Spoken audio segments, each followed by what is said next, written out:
Welcome, everybody, and thank you for joining us. Tonight, at my Tavern of Ill-Gotten Gains and Ill-Gotten Reputes, my friends and I are going to share some stories, and we'd like you to participate and enjoy. We have a very cosmopolitan group of people here that have said and done pretty much everything because that's how we are. So sharing these tales with each other is always a delight. And we all have favorite stories from one another, which we're going to prompt and have folks share these stories with us as we enjoy the evening with each other's company. All of you are meeting essentially for the first time, as you're great and wonderful friends of mine, which is what makes you as wonderful as you are. So let's go around the table and make introductions so that we can all share tales and share our tributes with each other. Otto. Ja, guten Abend. I am Baron Otto von Bismarck, not that one. The Earl of Sandwich, not that one. Heir to the House of Bourbon, not that House of Bourbon. The Fourth Musketeer of Paris, in Texas, and the hero of the Children's Crusade in Brussels. Exceptional pedigree, sir. Mm-hmm. Exceptional. Only the best. My good fellow. Hello, everyone. I am so delighted to be among such esteemed peerage. I don't even know half my names, but I will disclose just a few of them. I am Archduke Peror, Jägermann von Brusebeer Workshoppen. It is my absolute delight to be here with you all today. I'll start with a little bit of a teaser of what I have done. I birthed myself. I yield my time. And to my left. I am Lady de Bovine, a Duchess of Pasteur. C'est tout? It's a whole lot of snickering there.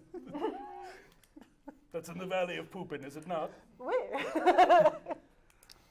Beautiful country, the Valley of Poopin. I did hear there was a lot of V in the Valley of Poopin. Oui, quite a bit. Oui, oui? Oui. Oui. My. And last but not least, Baroness Valerie Amelia Prochaska, Knight of the Post and cross-trader extraordinaire at your service. wonderful, and a pleasure to have you. Pleasure to have you back. Are we ready to enjoy our evening and regale each other with our wonderful tall tales? Oh, quite. I was born for this, as I did it myself. Yeah. Okay, so after our lovely intro, the game we're playing tonight is The Extraordinary Adventures of Baron Munchausen. The gist of this game is a Mad Lib tall tale telling one-upping game. We are all posh and effete aristocrats from various periods in time, and we're going to be telling each other ridiculous tales of our glory, our grandeur, and the amazing things that we totally accomplished that couldn't possibly have actually been done. And in an attempt to build our camaraderie, we're going to regale each other with the stories, we're going to praise each other's stories, be proud of each other's stories, but we also want to have the best story at the table. So part of the mechanics of that are during the telling of a tale, somebody can tip the person telling the tale and give them a random prompt that to throw into the story, sort of like a monkey wrench, because all of these stories are wonderful, but of course you want to have the best story. So how better to do so than to put something under the wheels of somebody else's story? So it's a tip for a twist. Yes. Perfect. So this game is all about improv and sort of Mad Lib style storytelling, and it's all about exaggeration and just ridiculous tales that are absurd at their core, and the wonderful practice of being happy for your friends when you still want to be better than all of them. And if I may add, DM, what the French say, a certain je ne sais quoi. Yes, I believe that's precisely how it's said. Oh, yes, indeed. Disgusting. Indeed. I think this My game. grandfather is the first one to say that, you know. Oh, I will be sure to cite him. Well, although I'm sure the Lady de Bovine is quite good at detecting all this bovine excrement. Manuel. Yes. Manure de bovine. Manuel. I worked with a Manuel once. Very good. Very good. All You right. pay well. I didn't. Certainly not me. I'm rich. It is You don't not get polite rich. to talk about your salary at the table. Fair. You don't get rich Some by of us have paying stranger people. incomes than others, let's be honest. All righty. So to start things off, Otto, the story I love from you is how you managed to flood the basement of the Tower of Pisa with cheese. Well, you see, it was quite a story. You see, I was out in Pisa touring the country as one does, taking in the sights of the Italian states. You know, basking in the sun of Tuscany. After all this pallor, I was recommended that I do some sunning. You know, just to improve my general health. And of course, while one is in Rome, one must do what the Romans do, and likewise, while one is in Pisa, one must do what the Piesas do. And so, of course, the Piesas are very famous for their pieza. You know, they take some dough and they just spin it up in the air, and so there I was, spinning this dough, when the master chef, the chef, the great and illustrious Boyardee, of course, he came to me and he said, Otto, we need cheese. I need you to go get some cheese. We have to have the cheese under the pizza. And I'm like, oh, okay, the cheese under the pizza. Yes. And so I start running around out of the kitchen, covered in flour, apron billowing in the wind behind me like a cape as I jaunt through the streets of Pisa trying to find the cheese under the pizza. My God. My God, I see it. You're so good at this. Oh, thank you. I'm of course a master sorter. But I can tell. Go on. But Otto, darling, once you got this cheese, how did you get it around the cheese taxman? well, you see, so that is how it actually ended up underneath the tower. So you see, I had very quickly made my way. I was making my way through the town asking for cheese when, of course, the cheese tax man, he found me, and of course we started discussing these things. I was asking, where's the cheese? Where is the cheese? But not being an Italian, he was playing me for he was playing a snooker on me. I'm sorry, I'm not very familiar with this language. A con? Yes, as it were. And so he directed me to follow him, and so I followed him to his warehouse of cheese when he tried to lock me. But I have played a con on him because he has led me directly to the cheese. And now in the cheese warehouse, there is, of course, a trapdoor that he did not know about. But I have known because I have Da Vinci's notebook, his code book, and I have broken the Da Vinci's code. And it has shown me many a great secrets in my time. In particular, there is a subterranean passageway through the piazza, and it happens to lead right to the bottom of the Tower of Pisa. And so, of course, I crack open the secret tunnel, and down I go. Gasp. Cheese with me. Oh my God. But, mein Gott, indeed, because of course the cheese taxman does not just simply seize cheese; he also seizes milk, and the things that one needs to make cheese. Naturally. And so, Makes as I sense. make my way through, the cheese man hears the rumbling as I'm making my escape, armful of cheese in hand. And in my escape, he of course pulls out his pistol and fires. But with his fire, he misses me. Just by the skin of my teeth, he nearly took off my hat. And the bullet went high and over into a tank of milk and just boonk, boonk. And unfortunately, there were no little Dutch boys. And so, without a Dutch boy to plug the dike, the whole container of milk just burst forth, and it swept me and the cheese through the tunnel all the way into the basement of the piazza, of the leaning tower, which is how I happened to flood it with cheese. My. I love that story. My. Otto. Huzzah! Huzzah! That was so good, I'm going to say it again. Huzzah! Huzzah! Now, of course, Jäger. Of course, your story is always much better than mine. I do love the story about your invasion of Italy with an army of 300 tigers. You are so good to me. You are so good to me. Because you're so good to me, I know you're going to repeat yourself one more time. Of course, Baron, my favorite story of yours, one of my absolute favorites. Yes. Is the story about the time that you invaded the whole of Italy with not but an army of 300 tigers. Well, how about this? I would wish to ask my peers here to hold their breath for as long as I held my breath during your story for 1 second longer. That is 30 minutes longer. Get ready. So, I was a strapping young lad hearing and reading about a certain event with cheese that happened a few days prior. I said to myself, if this strapping German can do this with cheese and cause so much change, positive change for the world, then why not me? And why not overthrow the current government of a long, stable government? And I said to myself, I'll do that.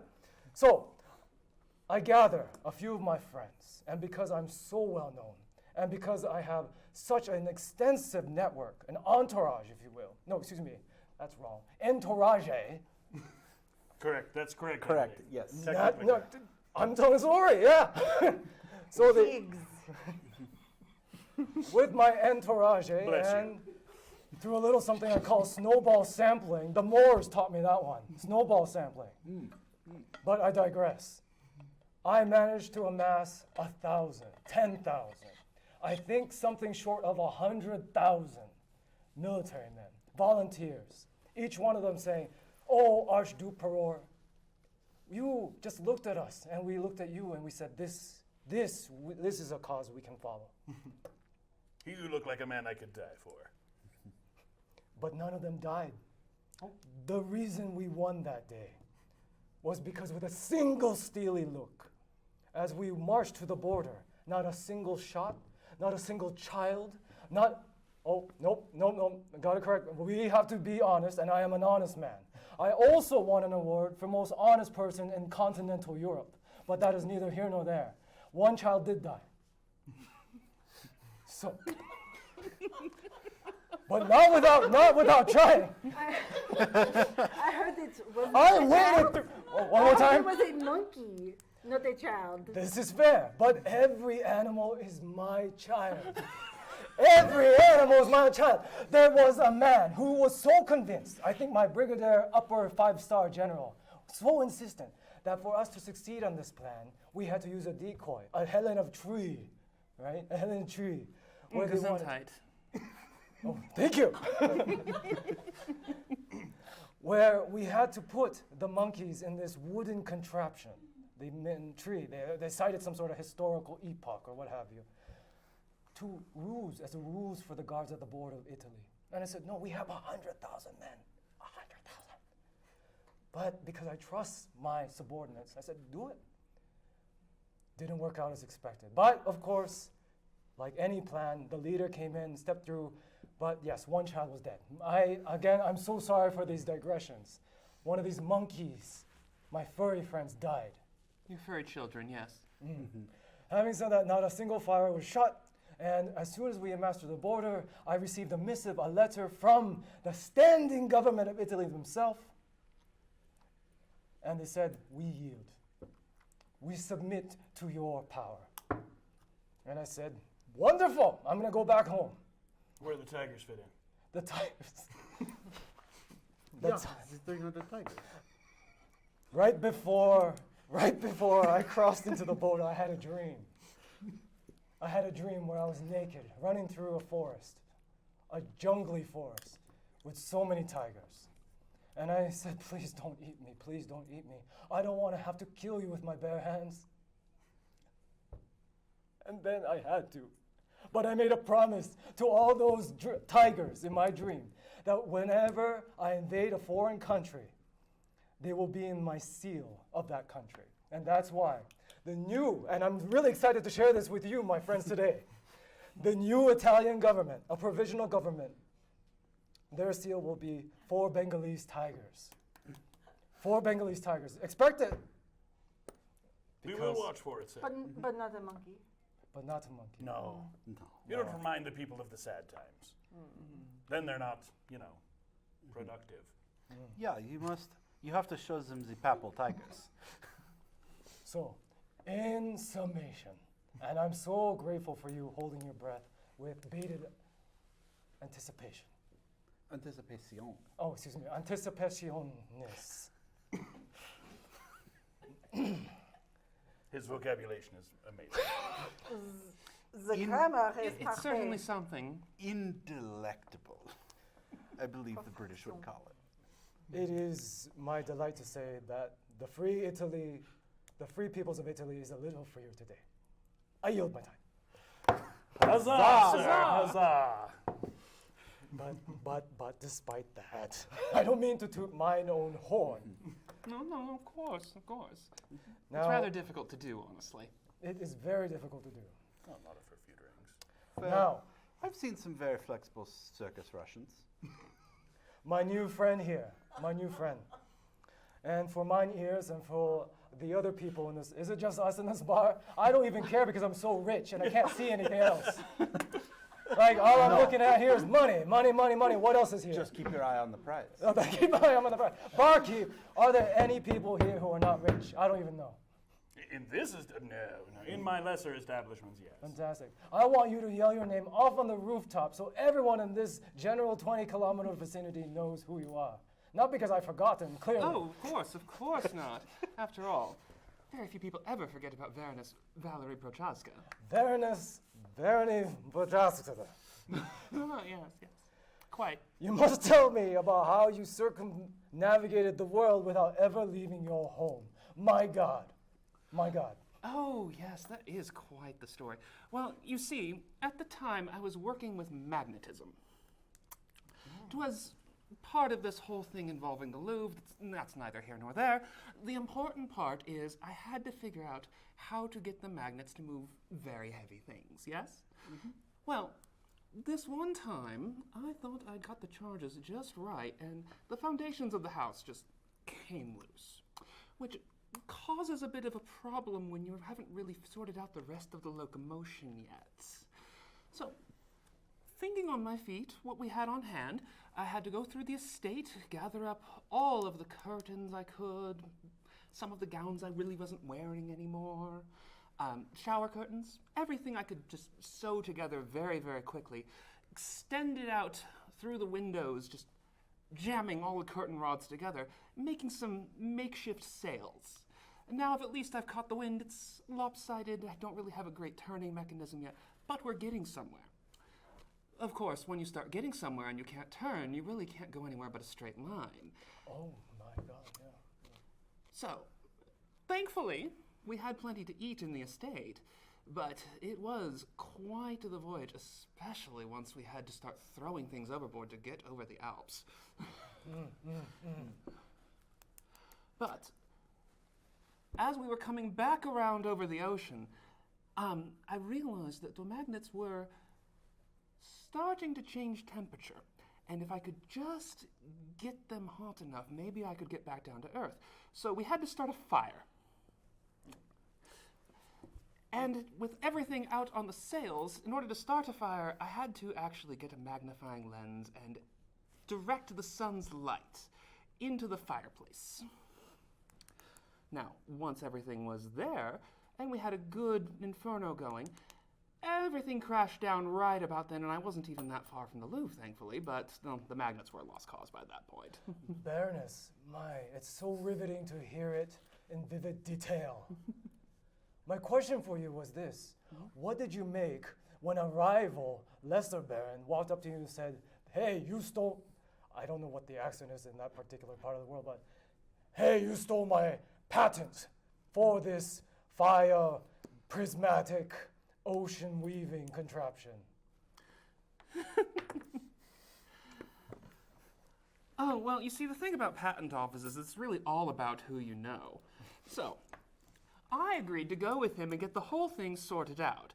Though, thankfully, my friend George was there. George is a fantastic, great bowler, really.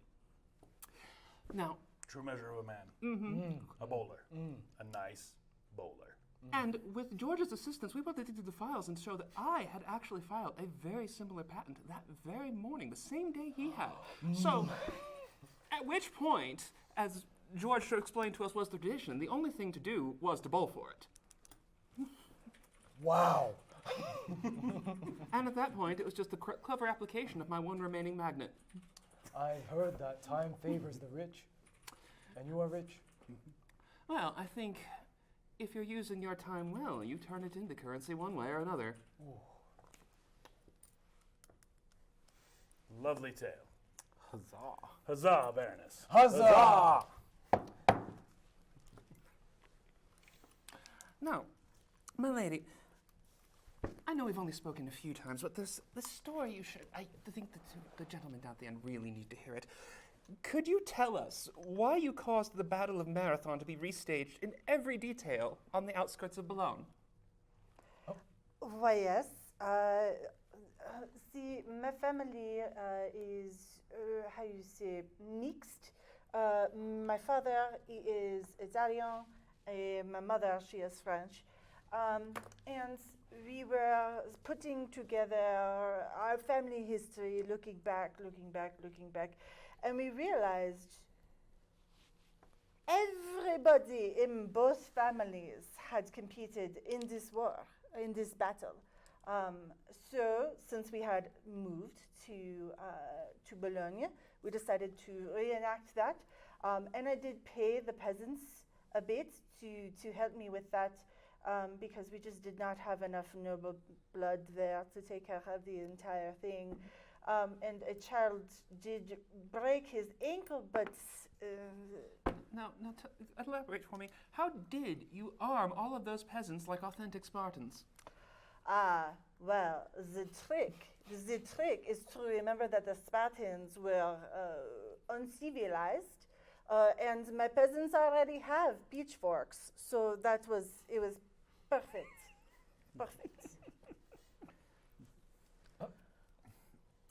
Poetic license. Artistic license. What? Now, I heard that you managed to make the whole.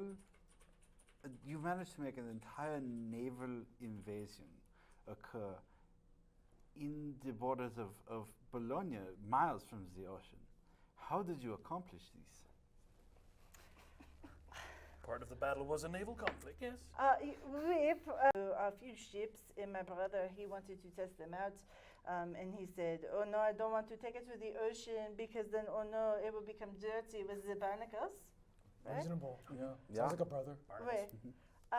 So I said, okay, well, we have this lake near Bologna. How about you bring your ship here?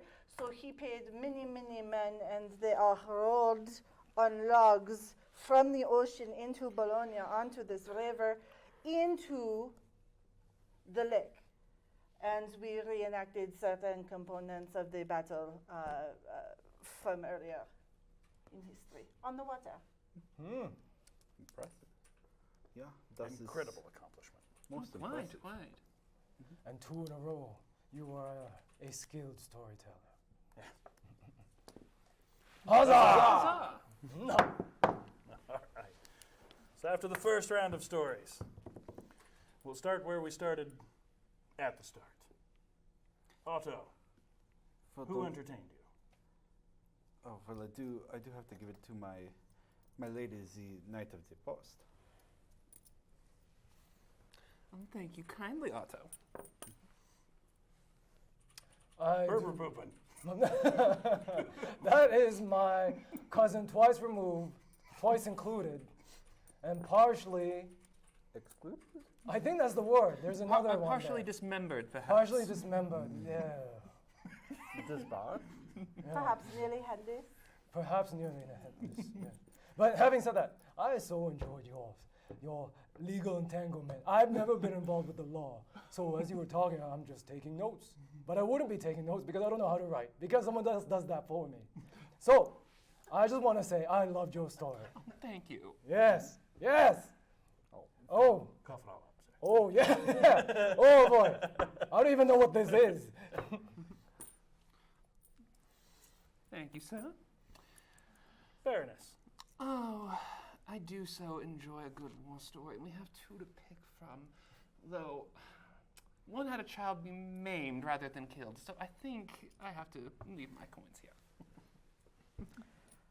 Thank you. You know, I really like the talk of all of the milk and the cheese. I love some stinky cheese. So I think I must provide that to Otto. Bitter. Wonderful, wonderful. So, who is it that's buying the first round?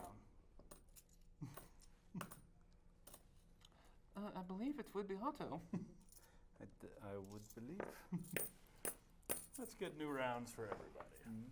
Yes, Oh, that's wonderful, dear, wonderful. All right. Check everyone's cups. Yes, okay. And since you had the last story, who would you like to hear from? There's so many amazing tales in this room. I would like to hear from her. Oh, thank you. Well, We need to pass to the right. what have you been wishing to hear from her? Yeah. That's okay. That's okay. Throw a prompt. We'll Throw a switch prompt. directions. Tell me how it is that you encountered the great white whale. Oh, the great white whale. Oh, Oh, yes, yes. I saw that from my porch once. But yeah, curious. Well, you see, I was in the Caribbean looking for a sunken Spanish treasure galleon. When, On your estate. oh, no, not in my estate, Just check. unfortunately. This was, no, my estate would have been far too waterlogged if I brought it there. No, the treasure galleon was deep, deep in the waters off the coast of Cuba. And unfortunately, to get there, you had to deal with the mer people. And, oh, tensions were a little rockier then than they are now. But I knew that if I could get the assistance of the great white whale, he would be more than capable of negotiating my way through to the galleon. So it was really just a matter of finding this whale and everything else just fall into place.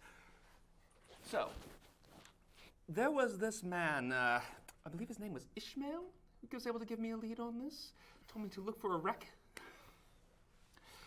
But, well, looking for one shipwrecked whaling ship in the northern waters, well, you look for one, you're going to find 12. So, it was a bit of a process of elimination. I had to go from bar to bar and chat up all of these captains, learn which navigation logs, which ships had gone down where, and finally find someone who was willing to charter me out there. And of course, it needed to be someone who knew the waters, but didn't have a whaling vessel. We couldn't go and, give the whale the wrong idea. Of course not.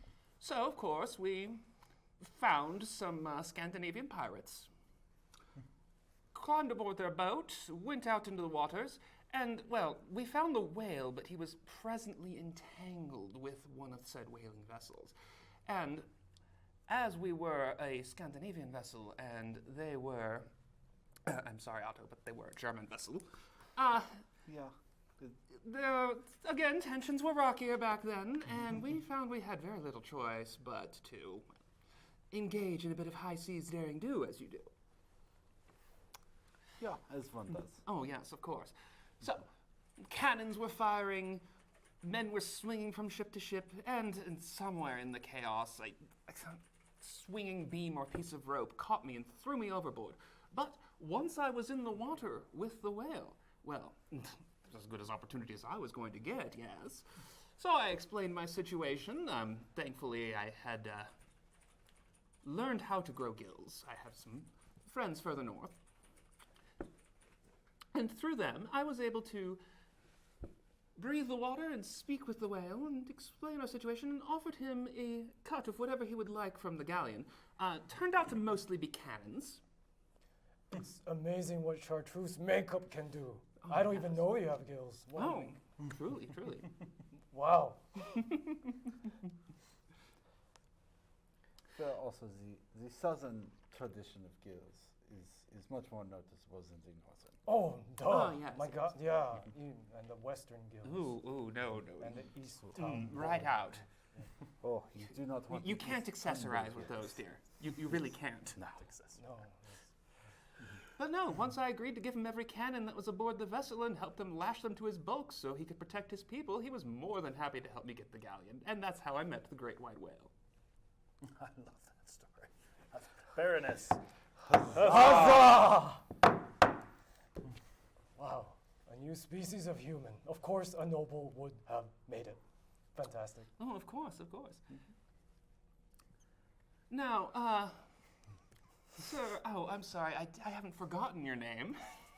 Oh, good. Oh, no. Because I'm 'Cause he right might- here. he might- Oh, no, it's quite fine. But names aren't really important, are they? What I really want to know is how you lost both legs at the Battle of Utrecht, and then how you recovered them afterwards. I'm so glad you asked that question. I get asked that every single time. That's why I brought these two things from my friends in Spania. Yes, these are called maracas. And let me show you what my legs looked like a long time ago. Like this. When I was born, I would run through the prairie fields, trying to become a track runner in preparation for the Olympics. But repeat the part of the question again that is pertinent to this climax. I just wish to know how you lost your legs at the Battle of Utrecht and then recovered them afterwards. Right, I was a strapping 18-year-old boy preparing for the marathon at the Olympics, and I said, why am I running? Why am I running? I'm always running from the thing that I fear the most, and that is Utrecht.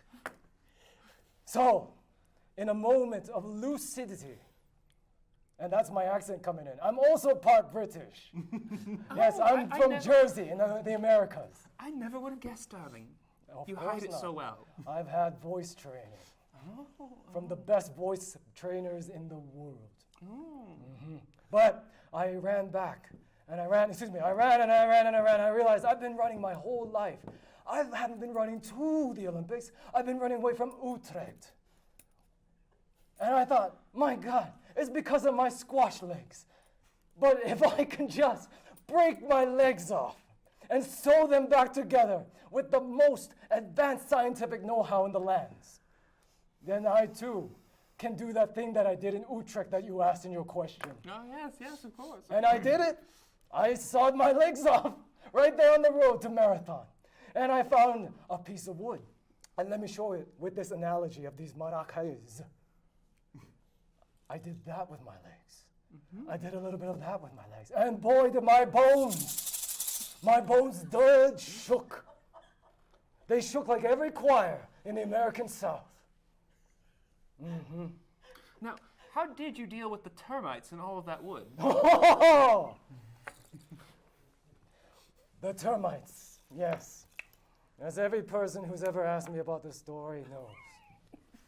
The termites soon quickly infected my major organs. And because I am trained in viscera and the human sciences, and I've been piloting something called the AP College Board in Biology for the United States, I know what the termites did to my nervous system, and they wrecked it indeed. They wrecked it so hard that I had to will myself new nerves. And as they were forming around my muscles and my tendons and my ligaments, I found myself going, my goodness, yes, even I can work with this. So after about 10 minutes of growing new nerves, I managed to stand up and walk that long trek back to Utrecht from Marathon en route to the Olympics. I'm saying this because saying it commits it to long-term memory with the new nerves that I've grown for myself. On the gates of Utrecht, I did that very thing that you asked in that question you asked of me. And I do it again. I do it again. So the moral of the story is this: never run away from your fears. Even if they're a massive battle, yes. Yes, even if they are a massive battle. Yes. I yield my time. Thank you.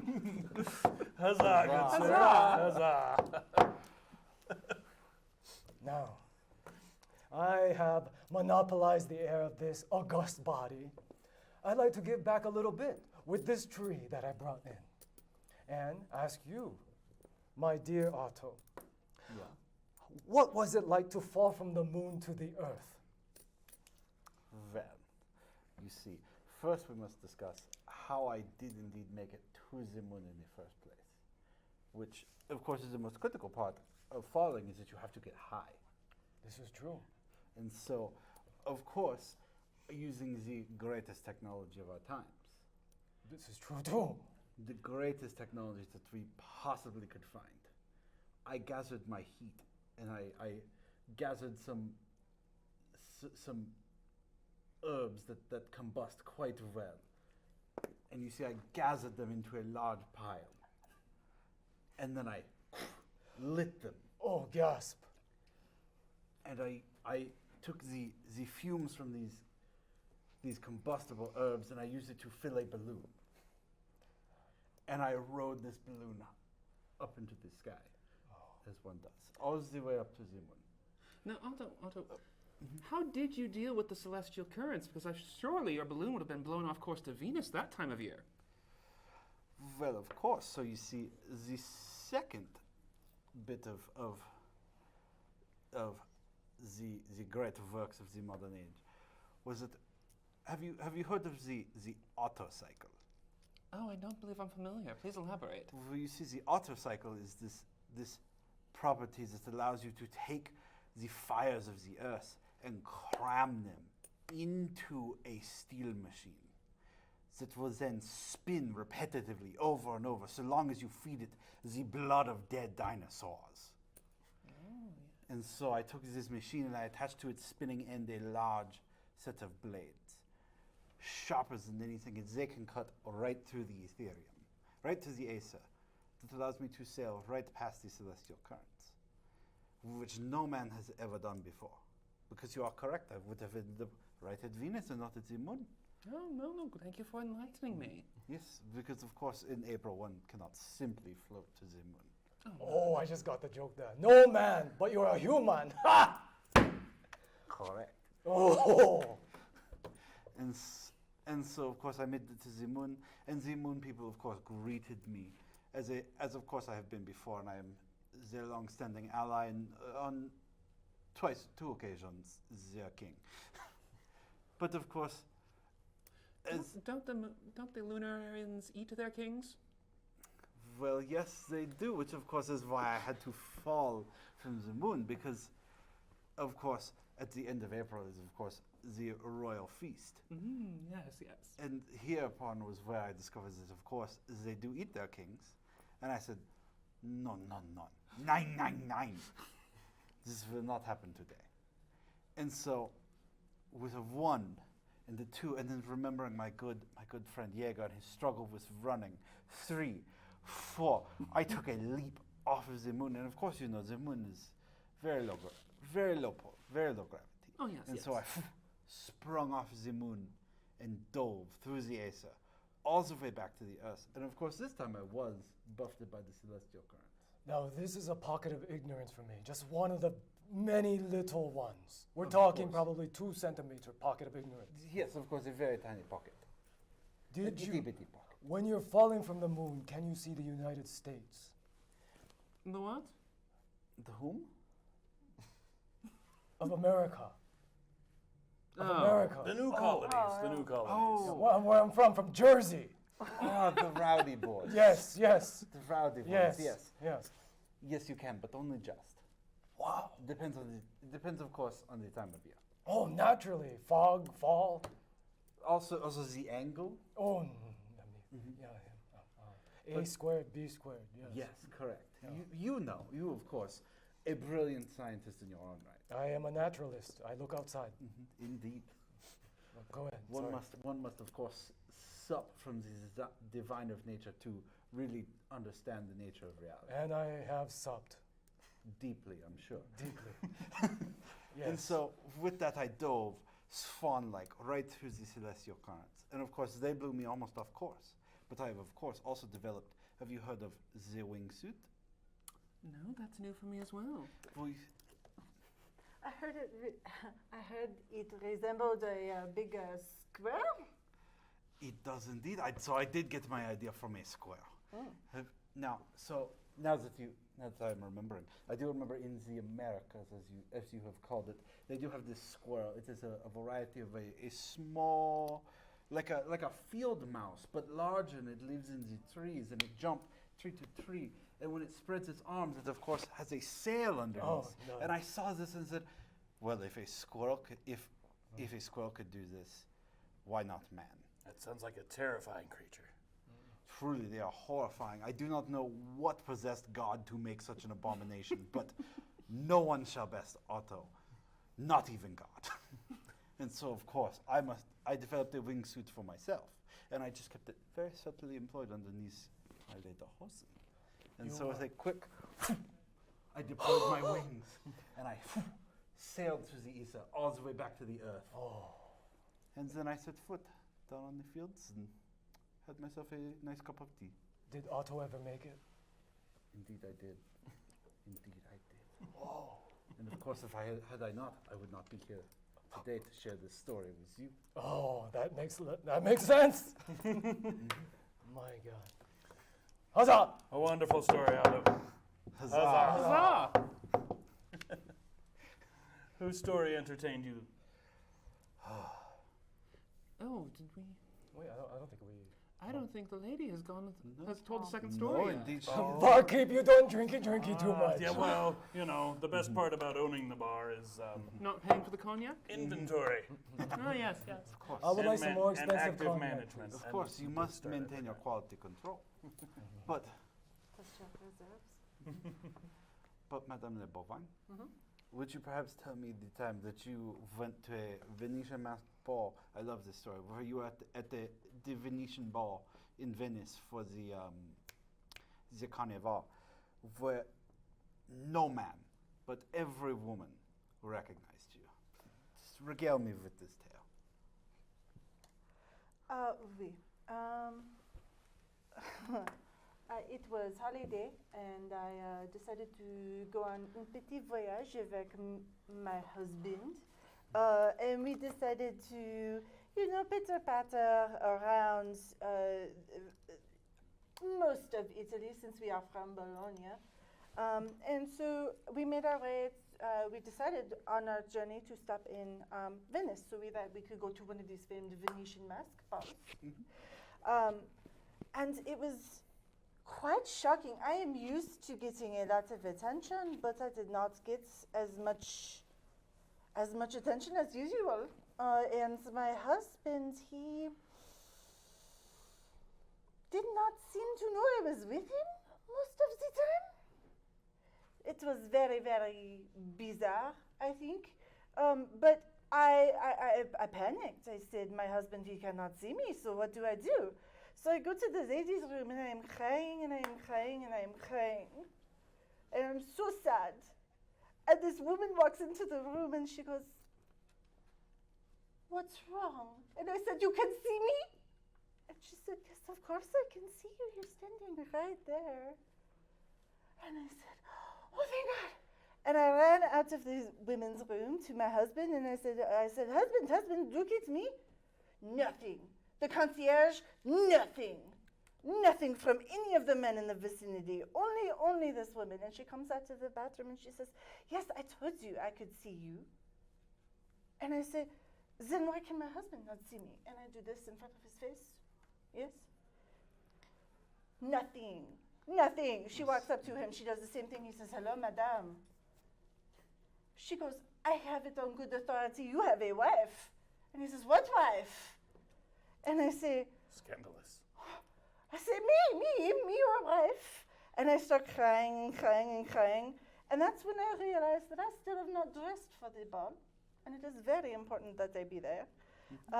So I get dressed, I put on my best dress, the best mask I could find, and I think to myself, it doesn't matter anyway, nobody but these women can see me.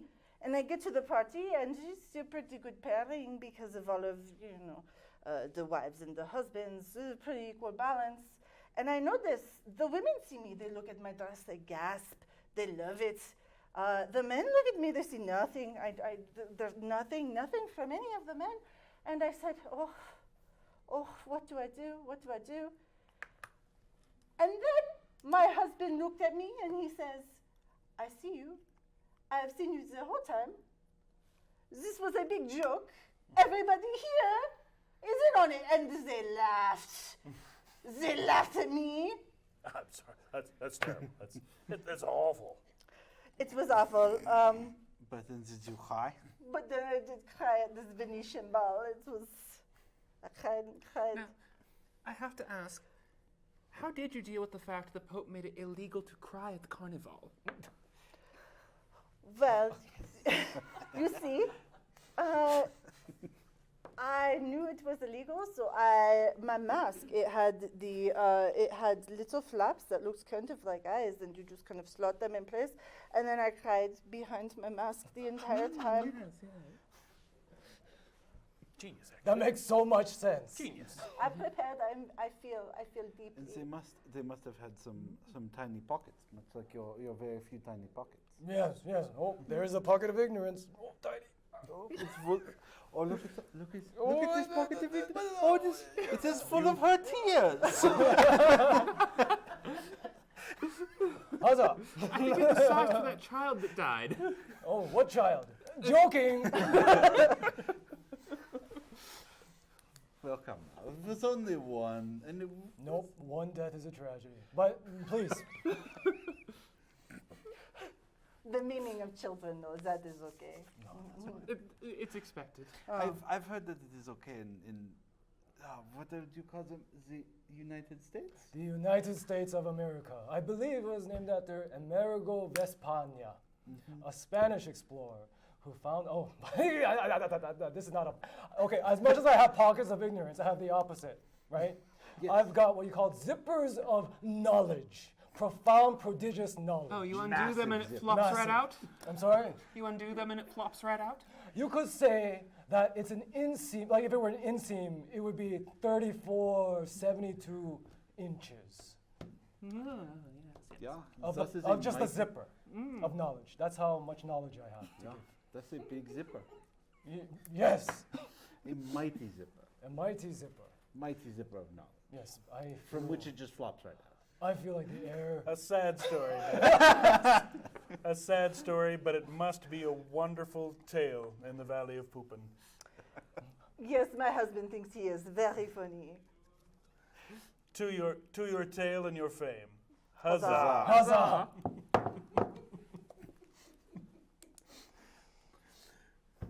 Now that I've had some water, I'm good, some bread. Whose story entertained you? I have to give it to my No, companion. no, please, I insist. No. No. I mean, I won't. Yeah, no. Nine. I must. But Oh, okay. but That's just gonna go to the children. But if it was Okay. so moving, your Do you your mean the movements monkeys? were so The moving. monkeys are not children. They are no, his children. He Big said so. grudges. Please, Big grudges. do not disrespect his unusual family. No. His lignage, as it's called. Well, Yes, I have heard much of these English lanyards.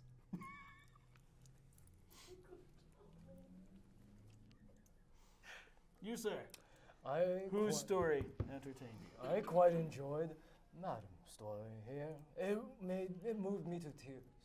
That over the course of listening, I stitched a little boat with my pockets, and I put each tear in it, and I set it afar. I said, "Bye-bye, goodbye, my sadness." It was that good. But also, mind the floor. There's a lot of wet from my tears. I cried a lot. Very Yes, nice. certainly from the tears. I do love a good story of someone's adventures on the moon. Otto? Danke. I very much enjoyed the story about losing your legs. It was heroic. No, it was a curse. It was a curse. But a lesson and a curse. A cursed lesson. Quite. Cursed lesson. Aren't they all? Wonderful stories all. I Wonderful company. Huzzah. It's a Ah, Huzzah! It's a shame that eventually even bars close. Yes. I'm sorry. I've drunk too much. I'm getting bittersweet. I feel we He's must, gone melancholy on us. I feel we Yes. must gather our whiskey and beer. It is closing time. We will need to do this again soon. The world needs more people like the wonderful people that are my friends. Yeah. Alrighty, folks. Thank you, sir. Thank you, sir. We're at the convention and in a live room. I hope anybody that tuned in for this and anybody that watches it as we archive it gets a kick out of this.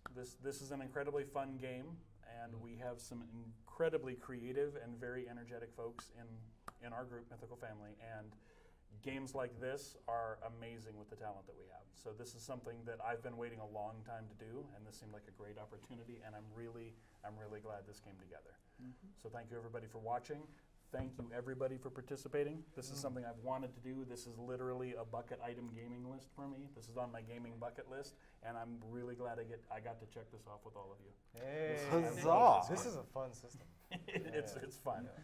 It's fun and wacky. Yeah. If you remember to go right.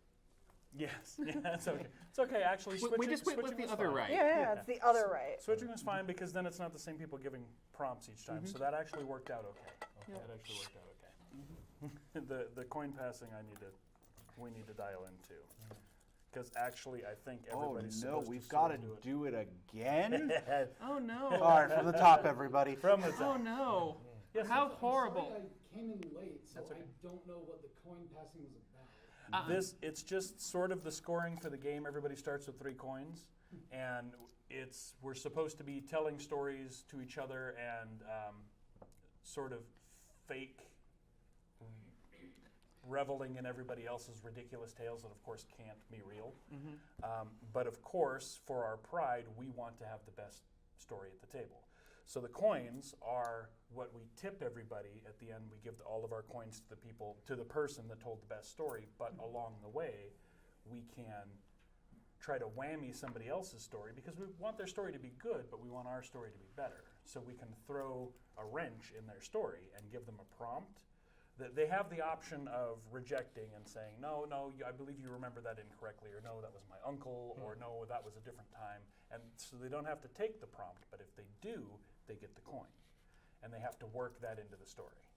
Yeah, and I mean, also they have to yes and, right? So nobody's ever going to say, no, I don't want your coin. Well, you don't have can. to, but You can, but you want the coin. If it's like because way too out of left field and taking you away from the actual point of the prompt, you can say no to it. But in general, you're better off getting it. and yeah, the it's more fun that way. And the flip side is at the end of the round, whoever has the most coins is the one that buys the round because that makes you the big shot in the room, right? So you lose a coin for every player. And that's how you eventually wind down and find a winner, but we weren't really after a winner tonight. We're just having fun. Okay. Yep. So I take it you guys were filming for like a YouTube channel or something? We are a local streaming group, Mythical Family. We stream a D&D 5e game every Sunday, and we're going to be adding other content. We're working on building out our studio. We have a studio in place where I work, but we're building an independent studio where we can come and go as we please. And we're going to be doing things like writing workshops, costuming, group and public events for folks that want to get into gaming or want to try writing or want to do vlogging and blogging. We're going to have a sound booth and a full-blown streaming studio. And we're just trying to build a space where everybody can come and enjoy the hobby that brings everybody together. That's the common element in the room, and that's all that matters. Sounds amazing. So you guys are here in Reno or Sparks? Yeah, In Reno. Reno. Okay, cool. Yeah, and we stream typically every Sunday. We we want to have something on the air tomorrow, but tomorrow is the last day of the con, and we've been here all weekend, so we're not sure. And we're going to be adding content as we go. Right now, our only regularly scheduled stream is a D&D 5e, so a role-playing stream, but we will be adding other content. Yeah, and a couple of us are the players from that. Okay. And I, for one, this is the first time I've done anything, and this is just store-bought stuff, but the first time I've done anything in costume, and we're going to start getting more heavily into costume. One of the things I have the plans and a friend that has done it to give me directions for is, I don't know, you're here at Ragecon, so I don't know if you're familiar with Warhammer 40K. Okay, the Space Marine armor, I want to make a cosplay of that, so it's like a 7-foot tall suit of foam power armor. I would love to be stomping around here in that, but doing workshops for that I think stuff. I hear the stand-up comedian next door just started. Yeah. Okay. Last Thank you for coming question. in. How did you guys form a group in the first place? Most of us are role players that have met in one way or another. I met Jed at Ragecon about 3 years ago. The three of us met through a common friend that unfortunately isn't here right now tonight, but we game together and we get along together, and we all sort of share the same drive to make sure that regardless of people's origins or life choices or anything else in life that's impacting them, that there should be a safe and representative place for everybody to just be themselves and be able to game and enjoy their hobbies. Yes, but like, Huzzah to that. yeah, the really public Huzzah! spaces can be really hard for like Huzzah! neurodivergent When do we people start or kicking? LGBT. So Yeah. All right. Yeah, maybe I'll see you guys around one of these days. all right. Be well. Mythical Family. Have a great evening. See ya.